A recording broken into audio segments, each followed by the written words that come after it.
வாழ்க்கை என்னும் கடலின் மேலே உன் துணையினாலே நடக்கின்றேனே.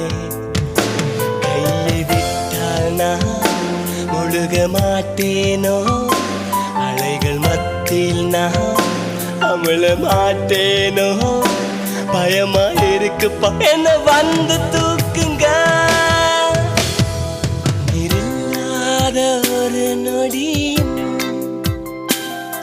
நான் வாழ்வது மிக கடினம். இன்னுயிரே நீத்தானே, நீ பிரிந்து போனால் இருந்து